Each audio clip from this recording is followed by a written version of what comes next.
Hi hello everyone. क्या आपने notice किया है आजकल thyroid, diabetes, BP, heart disease, depression के पेशेंट्स बढ़ते जा रहे हैं।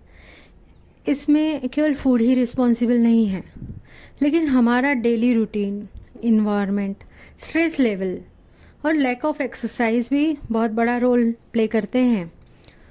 दोस्तों, वक्त बदल रहा है, हमारे काम करने का तरीका भी बदल रहा है, खान पान, सोने उठने का तरीका भी बदल रहा है। इन शॉर्ट कहे तो हमारी लाइफस्टाइल पूरी तरह से बदल चुकी है, परंतु लॉ ऑफ नेचर और हमारे शरीर की मूलभूत आवश्यकताएं नहीं बदल रही। वे आज भी वैसी ही हैं, जैसे 7-8 घंटों की अच्छी नींद की आज भी हमें ज़रूरत है। हमारे शरीर को proteins, carbohydrates, fats, fibres, water, nutrition की आज भी ज़रूरत है, जो हम खान पान के ज़रिए पूरा तो कर रहे हैं, लेकिन फिर भी हम बीमार रहते हैं। मैं पूनम, मेरे चैनल पॉजिटिविटी इन लाइफ में आपका स्वागत करती हूँ। अपने चैनल के माध्यम से मैं आपका ध्यान एक फिक्स रूटीन के फ़ायदों की ओर ले जाना चाहती हूँ, जिससे आप बड़े से बड़े रोगों को मात दे सकते हैं। आप उन रोगों से बच भी सकते हैं, जिसमें हम प्रकृति के नियमों का पालन करने के फ़ायदे भी देखेंगे।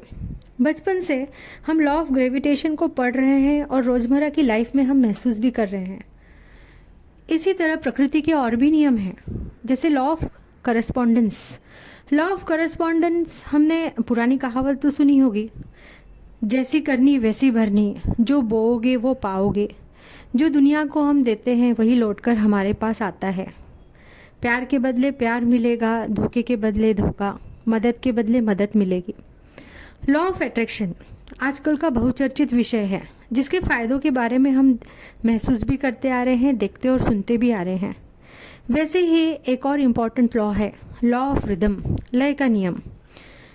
आपने नोटिस किया होगा कि कुछ गानों की रिदम इतनी पावरफुल होती है कि हम अपने आप को झूमने से रोक नहीं पाते, उसके साथ हम झूमने लगते हैं। इसी से रिलेटेड एक मज़ेदार वाक़या मैं आपके साथ शेयर करना चाहती हूँ। हमारे स्टाफ में एक सेल्स मैनेजर महोदय थे। अगर बगल से बारात गुजर रही हो ना, तो वो अपने आप को डांस करने से रोक नहीं पाते थे, चाहे टारगेट पूरे हुए हो या नहीं। आरओ से कोई आया हो तो भी उनके सामने उनके पांव थिरकते रहते थे। अपनी ही शादी में वे घोड़ी पर बैठने की बजाय बारात के साथ डांस करते हुए आए थे। खैर, उनकी बात छोड़िए, हम चाहे डांस करें या ना करें, कुछ गानों की रिदम बीट्स हमें मजबूर करती है कि हम भी उन गानों के साथ झूमें। वहीं पर कोई सैड सॉन्ग हम जब सुनते हैं तो हम उदास हो जाते हैं, हम अंदर से भारी महसूस करने लगते हैं। मेरे कहने का मतलब है कि रिदम का हमारे शरीर पर, हमारी मानसिक अवस्था पर भी असर होता है।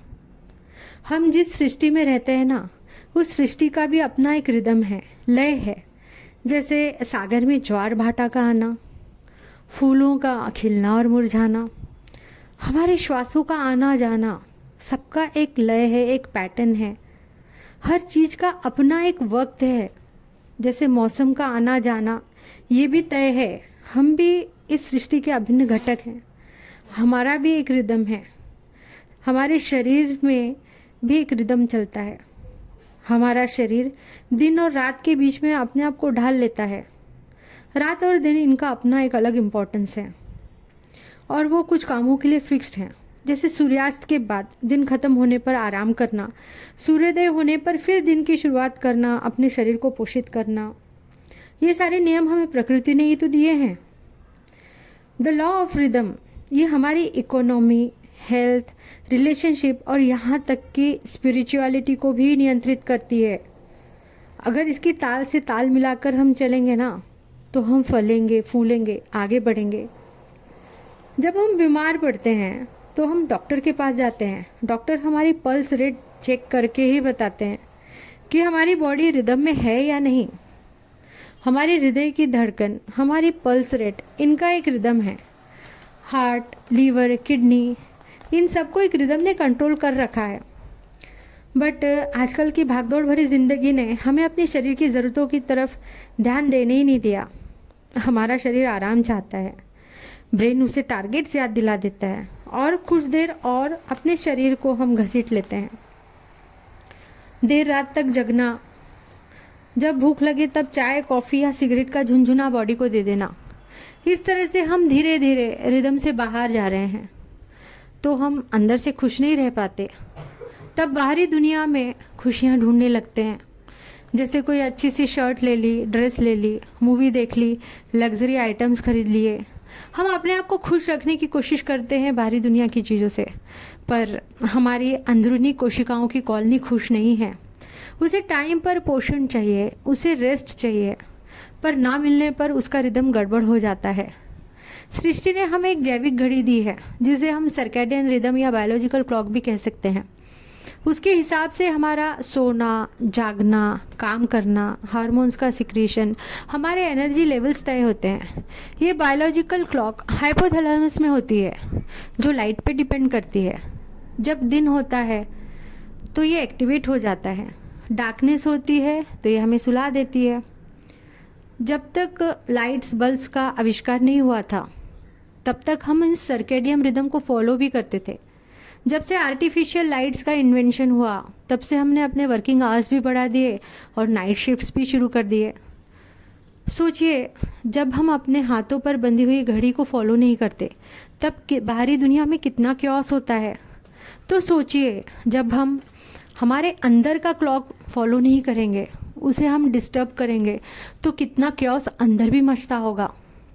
लेकिन हमारी बॉडी रेजिलिएंट है, कुछ वक्त तक तो वो सहती भी है और एडजस्ट भी करती है, पर हर चीज़ की एक लिमिट होती है ना, वैसे ही हमारी बॉडी की भी एक लिमिट है। आजकल नाइट शिफ्ट्स के कर्मचारियों में कैंसर के पेशेंट्स की बढ़त हो रही है। आप चाहे तो इस फैक्ट को गूगल में सर्च करके देख सकते हैं। गूगल में आप टाइप करिए night shifts and cancer patients. Night shifts आपके सर्कैडियम रिदम को चौपट कर देता है, जिससे कैंसर रिलेटेड जीन्स को बढ़ावा मिलता है। जो नाइट शिफ्ट वर्कर्स हैं ना, उनके डीएनए डैमेज होने की ज़्यादा संभावना होती है। ये American association of cancer research के article cancer epidemiology, biomarkers and prevention में पब्लिश हुआ था। शॉर्ट टर्म के लिए ठीक है, बट लॉन्ग टर्म में नाइट शिफ्ट्स हानिकारक है। कुछ एक पर्टिकुलर वक्त तक आप इसको फॉलो कर सकते हैं, लेकिन हमेशा के लिए नाइट शिफ्ट सच में आपके शरीर के लिए बहुत घातक है।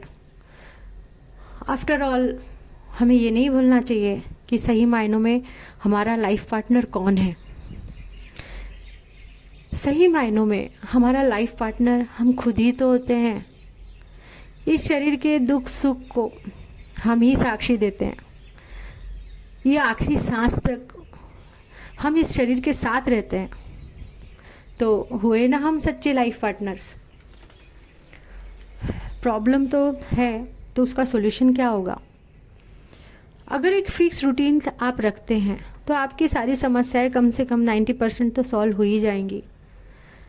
इसके लिए शाम से ही आपको नेक्स्ट डे की तैयारी करनी होगी। शाम को 7 बजे से 8 बजे के बीच में आप डिनर कर लें।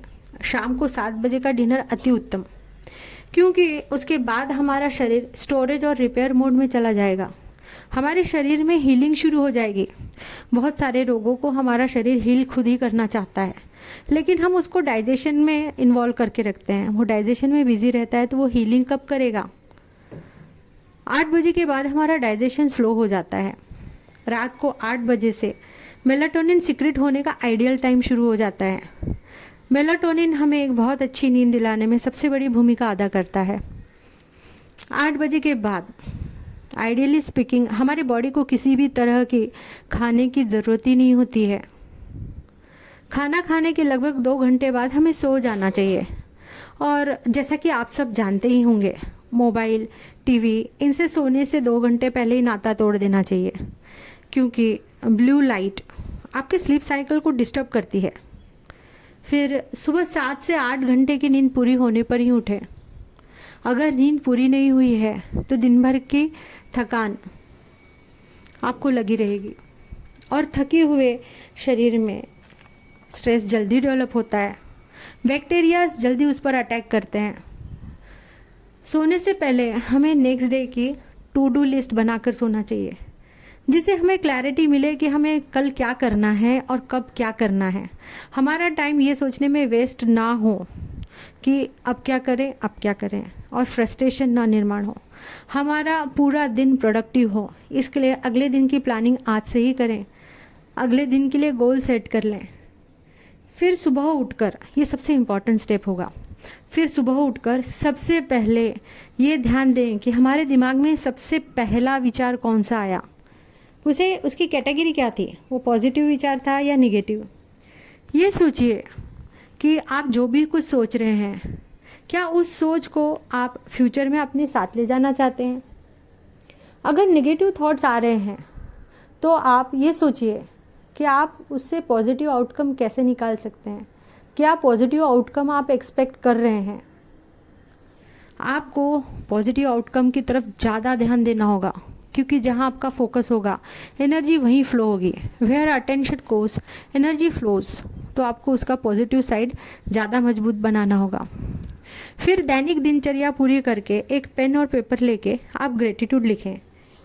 अगर आप मेडिटेट करते हैं तो ये तो और भी अच्छी बात है, और ये तो ग्रेटिट्यूड कर सकते हैं।